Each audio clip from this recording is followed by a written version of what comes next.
Hello, ఈరోజు Saturday special పప్పుచారు recipe ఎలానో చూసేయండి. దీనికోసం పప్పుని ముందే కుక్కర్లో బాయిల్ చేసుకున్నాను. ఆ తర్వాత ఇలా చింతపండు రసం రెడీ చేసుకున్నాను. నాకు కొంచెం పులుపు తక్కువగానే తింటాను, సో దానికోసమని ఇలా చింతపండు తక్కువగానే తీసుకుంటున్నాను. ఏదైనా సాటర్డే రోజు పప్పుచారు వేసుకొని తింటే స్పెషల్గా అనిపిస్తుంది.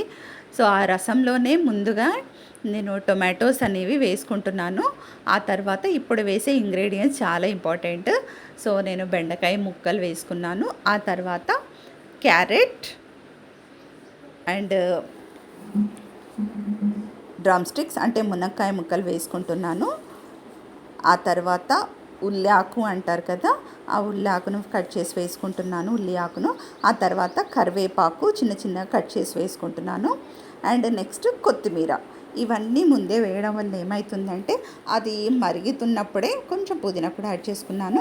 ఇవి మరుగుతున్నప్పుడే ఆ రసంలో ఆ ఫ్లేవర్ అంతా యాడ్ అవుతుంది.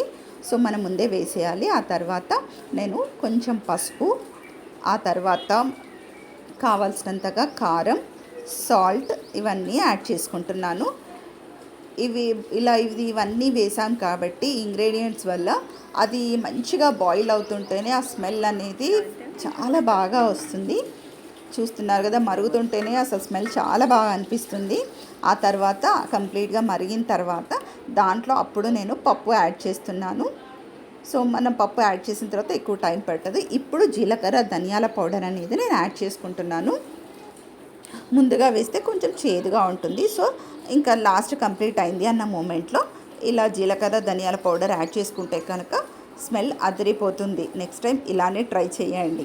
ఆ తర్వాత పోపు వేసుకుంటే ఉంటుంది కదా, ఆహా! ఇంకా వేడి వేడి అన్నంలో పప్పుచారు వేసుకుంటే ఇంకా అసలు తిరుగుండదు. దానికి తోడు అప్పడాలు వేసుకుంటే కనుక ఇంకా ఏ టేస్ట్ అయినా దీనికి మించి రాదు. సో ఇది చూస్తున్నారు కదా, దాని తర్వాత కొంచెం పప్పు ఉంటుంది కదా, ముద్దపప్పు, దాంట్లో పసుపు కారం వేసుకొని దాంట్లోనే ఇలా పోపు చేసుకొని ఆనియన్స్ కట్ చేసుకున్న ఆనియన్స్ వేసుకున్నాను. ఆ తర్వాత ఇలా మిక్స్ చేసుకుంటున్నాను. వేడి వేడి ఆయిల్ అనేది డైరెక్ట్ దాంట్లోనే వేయడం వల్ల మంచిగా అబ్జార్బ్ చేస్తుంది ఆయిల్. సో టేస్ట్ బాగుంటుంది. నెక్స్ట్ టైం ఇలానే ట్రై చేయండి. నచ్చితే ఒక లైక్ చేయండి.